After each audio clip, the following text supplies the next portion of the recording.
What's going on, ladies and gentlemen? Welcome to Fearlessfly 100.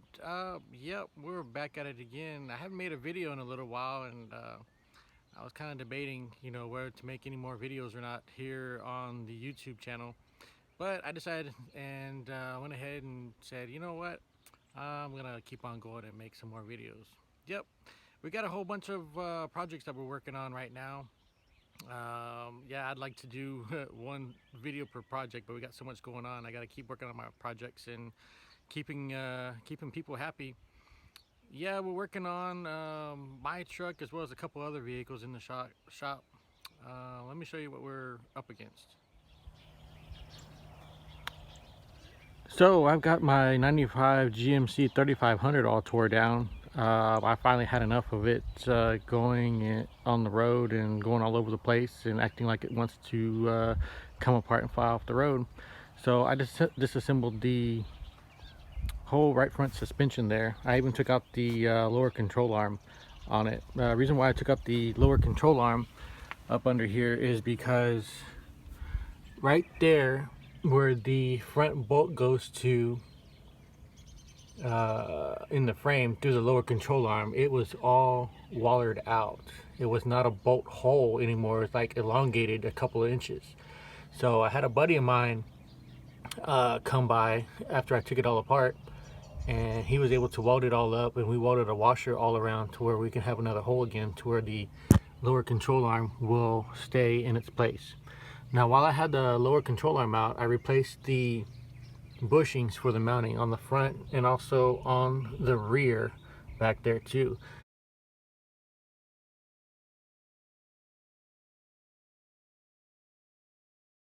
And also, while I had it apart, I replaced the lower ball joint. So it's getting all new parts on this end.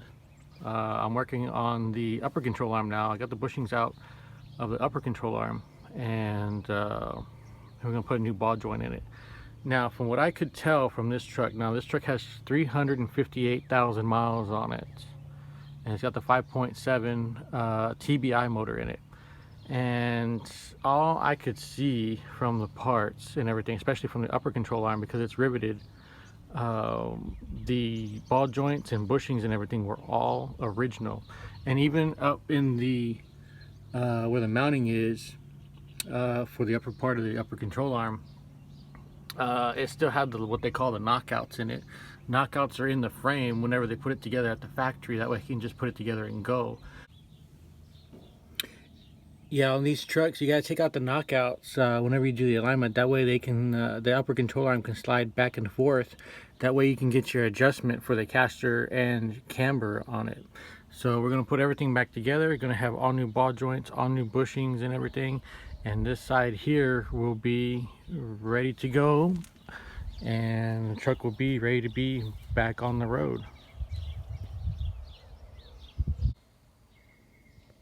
A few more things that I'm doing, but inside the shop, is working on this 06 Kia Sorento. Now this one here has a few different things that we're doing to it. One thing that we're doing to it is a rack and pinion. Rack and pinion was leaking power steering fluid, so we're going to put a new rack and pinion and new outer tie rod ends. It's going to get new tires on the rear because the front ones are, well, especially this one here is no good because the alignment was off. And so they're going to move the rear tires up to the front for better traction. And then I've got this 05 Cadillac Escalade ESV that I'm working on. This one here is getting a whole bunch of stuff. It's getting belts, hoses, thermostat, power steering line, oil change, spark plugs, wires, the little protectors for the wires and everything. I know you can't see very much on the engine and everything because it's a little dark in here. And then plus in the rear, it's going to get a wheel seal for one of the rear axle shafts in the back. So that's another project that I'm working on here at the shop, as well as this engine here that I've got tore down for this Sportsman 500 four-wheeler. I've got it apart, and we're going to replace the crankshaft because, well, the piston is bolted to the connecting rod there, and the only way you can get a connecting rod is get a whole nother crankshaft. So I split that one apart and got the crankshaft out, and we're gonna go back together. That one's gonna be a whole different video as well, but I'm gonna include the Kia and the Escalade probably all in this video. So we are in the Kia right now, going down the road to the repair shop. Yeah, it's about 6 o'clock in the morning, and I'm taking it to the repair shop to have the valve cover gaskets fixed. You may be wondering, what kind of shop opens up at 6 o'clock in the morning? No, they don't open up at 6. They open up at 8 o'clock in the morning, but because of my work schedule, I've got to take it early in the morning and drop it off. So they're going to do the valve cover gaskets on this one, which the customer asked me to look into it to see if I wanted to do it or not. And then come to find out that the valve cover gaskets on this vehicle with the 3.5 in it pays like 4.5 hours to do the valve cover gaskets. I was like, no thanks. And I even looked under the hood, and you can barely see what the valve covers are because of everything that is over top of them. It requires taking off the plenum, the top part of the engine, and some other things, and I wasn't gonna spend a lot of time in taking the valve cover gaskets off and replacing them because I got other stuff to do. So I'm on my way to drop it off to a reputable shop, and they're gonna take it from there on replacing the valve cover gaskets. And then I've got a driver coming to pick me up. She's not with Uber or Lyft because we don't have Uber or Lyft down here where I live at. I forget how we met, so I may have put something on Facebook or another place asking if there is a rideshare service, and there's not anything here, but she wound up giving me her phone number, and so all I have to do is just text her and say, hey, can you come pick me up at wherever I'm at, and she'll come and pick me up, and she'll take me back to wherever I need to take me back to. So yep, early in the morning, 6 o'clock in the morning, still having to take care of what I need to take care of when it comes to vehicles. Well, here we are, guys. We made it to the tire shop. Kia is already, well, as you saw earlier, the Kia is already all put together, and we did put new light bulbs in it because the light bulbs that were in it were like mixed matched or something. So do a little walk around here a little bit while I'm waiting for my driver to come pick me up. Yeah, this is an 06 Kia Sorento. This is the one that we did the rack and pinion in, and I got the alignment or the toe set as best as possible, and then we bled out the system and got it all back together and on the road. So from here, customer will take it from here after it's all repaired, doing the valve cover gaskets and everything, and it'll be good to go. Well, we made it back to the house, and now I'm back in the GMC 3500. Yep, we got that one back together too. If you follow me on Instagram, I got a picture of that one. I'll put back together. And now I'm heading to go get some breakfast in town, and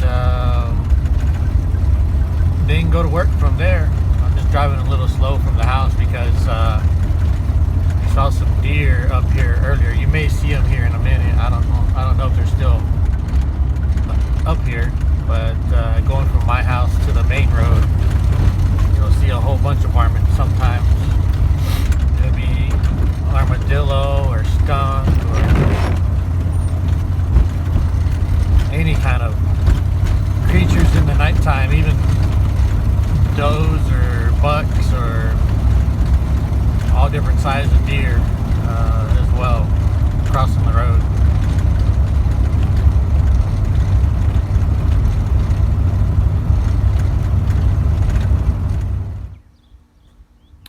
Well, here you go, folks. Customer's on his way to come pick up the Escalade. We've got it all put back together and all working and running like it should. We had to replace the upper radiator hose, this coolant hose to the tank, the heater hose, or actually both heater hoses, the connectors back there that hook up to the heater core, and then we have this small hose that goes from the radiator to the throttle body up under there, another little hose, and then the pressure line for the power steering we had to do. Also, we had to replace both belts. There's the main serpentine belt as well as the one for the AC, and we did an oil change on it with oil and filter. So this one here is ready to go back to its owner, and they're gonna go back and enjoy it after I've done all this work to it as well. And then also, I know I had a nighttime driving part on the 1-ton. We got the 1-ton back together on this side, and the wheel sits up a lot better now because it doesn't have any old parts on this side. Now on the other side, I still have to do, because if you look at it, the wheel's leaning in just a little bit. It's not as bad as the passenger side was, but I'm gonna go ahead and replace the bushings and ball joints, and it's gonna get new shocks on the front end as well. And then after that, I'm gonna put new tires on it, do an alignment, and then it'll be ready to roll even longer on the road. Well, there you go, folks. That's what we've been up to here recently on the channel. I've been working on quite a few units and quite a few projects here at the shop. I thank everybody for watching. If you haven't already, send some comments down below. Like, share, subscribe to the channel if you haven't already subscribed to Fearlessfly 100. And I look forward to seeing what you thought about this video and everything that we've been doing so far. Again, I have more videos coming up. I've got a special one coming up soon. We're going to do a little surprise with one of my viewers. They know I've got something for them. They don't know what it is just yet. So I'm excited about what's up and coming, as well as all the other projects that we are working on here for the channel. Again, I thank everybody for watching. Y'all stay safe, y'all stay well, and well, it's hot out here, so I gotta get out of here. We'll talk to you later. See you on the next video.